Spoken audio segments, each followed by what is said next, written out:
カイロ国際空港に到着したものですが、問題が発生しています。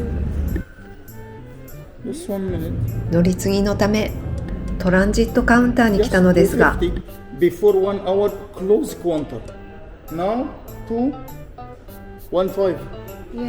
次に登場するロイヤルヨルダンのチェックインはすでに締め切ったというのです。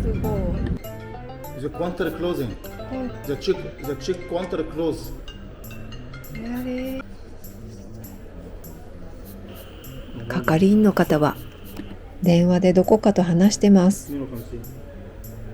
掛け合ってくれてるのかな。どうか乗れますように。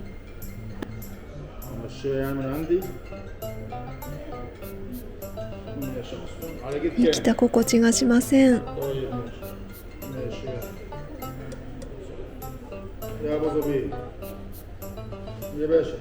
そして結果は乗せてくれるそうです。本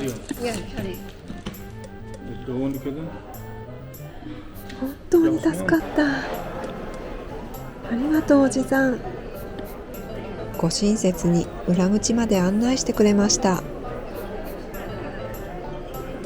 エジプト人の人はルーズでめんどくさがり屋の人が多いと勝手に思い込んでいました。一気に見方が変わりました。単純ですね。なんでこんな遠いんだ。さて、モモはゲートへ急ぎます。チケットはゲートのカウンターで用意してくれてるそうです。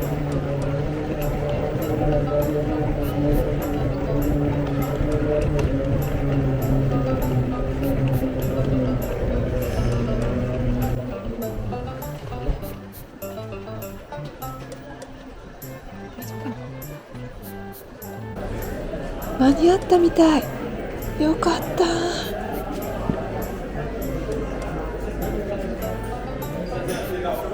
チケットだ。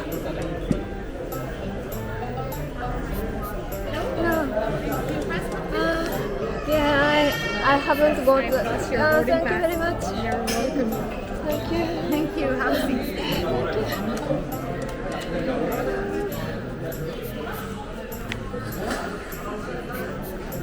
無事にチケットを受け取りました。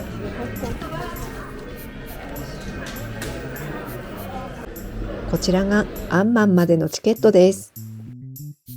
今回の行程ですが、日本を出発し、アブダビで乗り継いでカイロまで来ました。カイロからアンマンまではロイヤルヨルダン航空を利用します。そしてアンマンからペトラまではタクシーをチャーターしています。タクシーもチャーターしていたから何が何でもこの飛行機に乗りたかったんですよね。本当に間に合ってよかった。RJ504 便アンマン行きです。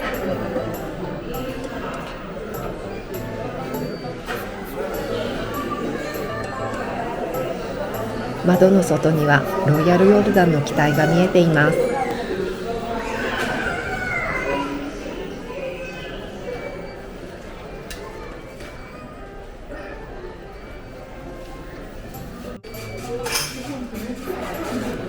搭乗が始まりました。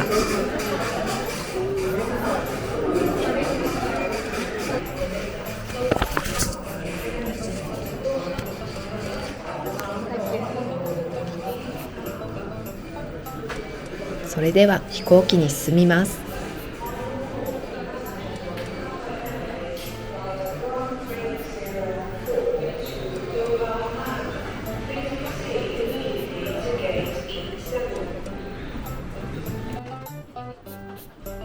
ロイヤルヨルダン航空はヨルダンを代表する航空会社です。アンマン空港を拠点とし、中東、ヨーロッパ、アジア、アフリカ、北米の40カ国、約60都市へ運航しています。ワンワールドの加盟会社でもあります。モモは初めての登場となるのでとても楽しみです。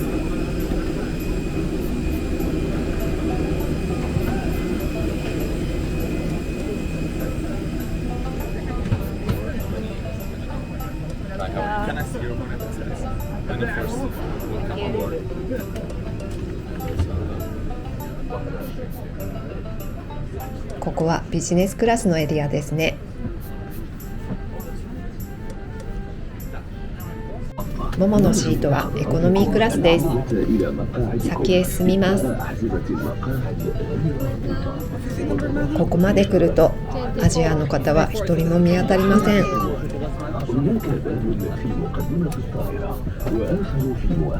シートは通路を挟んで三々の配列になります。ここだ。通路側の座席です。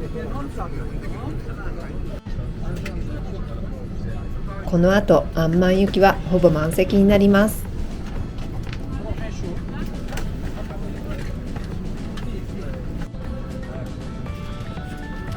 機材はエアバス社の A320 です。スマートフォンからスカイコネクトに接続すると、機内エンターテインメントが楽しめるようです。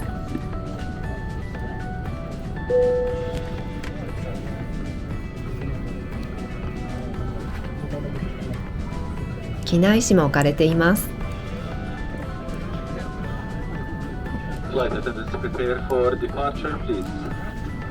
出発するみたいですね。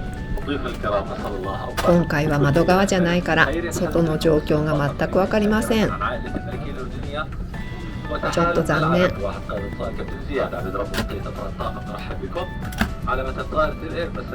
地図があると今どこにいるのか確認したくなります。現在カイロです。アブダビからカイロ、カイロからアンマン、そこからペトラへ行きます。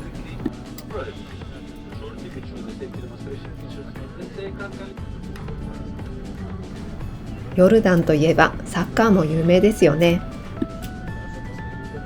歴史建造物も多いし、魅力あふれる国です。飛行機は無事に離陸しました。あれ、もしかして機内食あるのかな。横をミールカートが通りました。やっぱり来た。飛行時間は1時間25分しかないのに機内食出るんですね。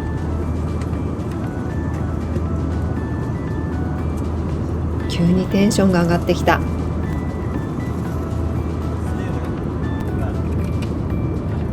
トレイでいただきました。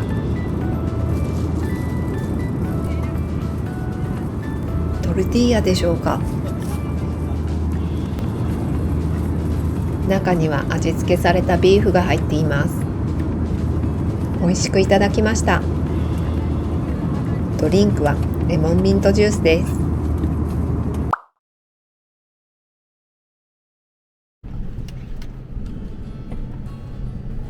あっという間にアンマンに到着です。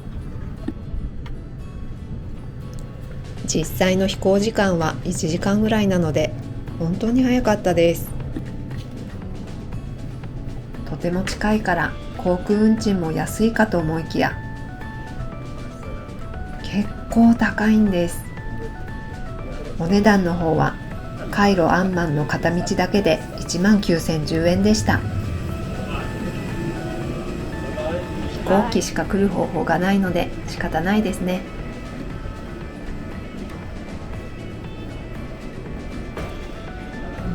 ついにアンマンまで来ました。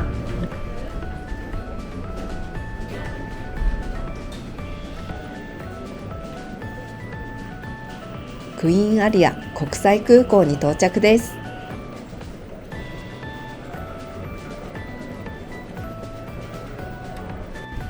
出口のところでドライバーさんと待ち合わせをしています。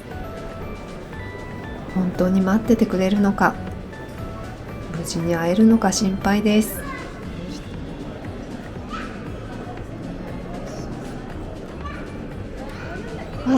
あれかな、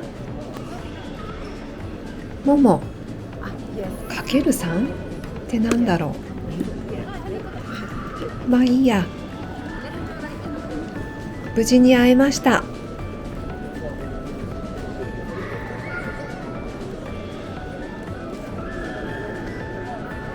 ひとまず安心です。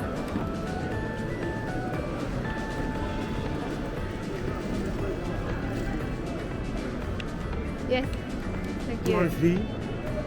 No, Three one. cars. Just one. Just one. Yeah. 手違いで3人になっていたようです。 Yeah. Only view. だからかける3だったんですね。 With rocks mountain and the Yeah. sand mountain Mm. with desert with the reddish brown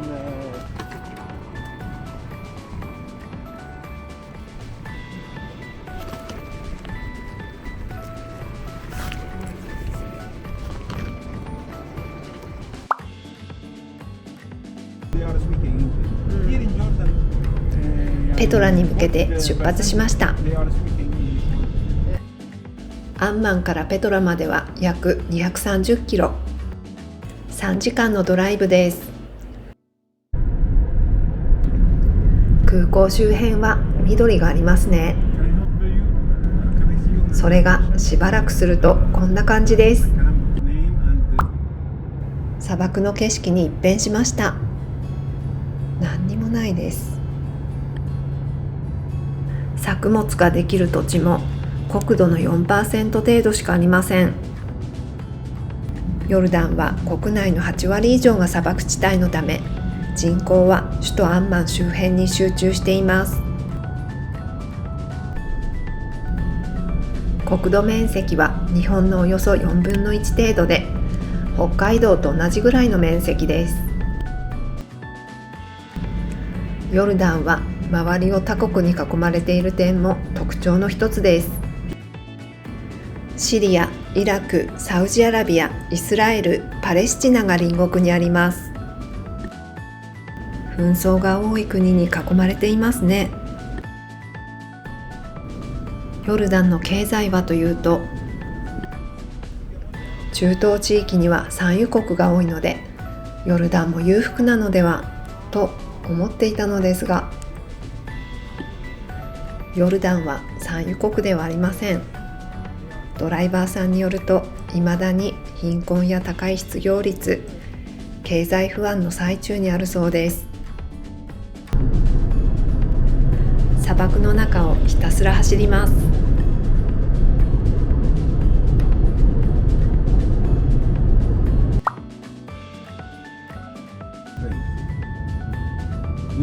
途中1回のトイレ休憩がありましたが、いよいよペトラに入ってきたようです。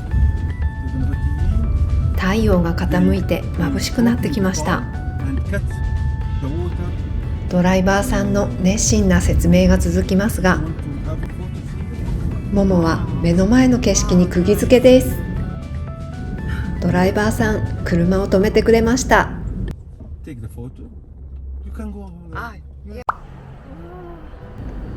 うわ、すごい。見てください、この景色。うわー、圧巻ですね。ペトラの街はすり鉢状なんですね。夕日が街全体を照らしてとても幻想的です。見入ってしまいます。他の観光客の方もバスを止めて撮影タイムです。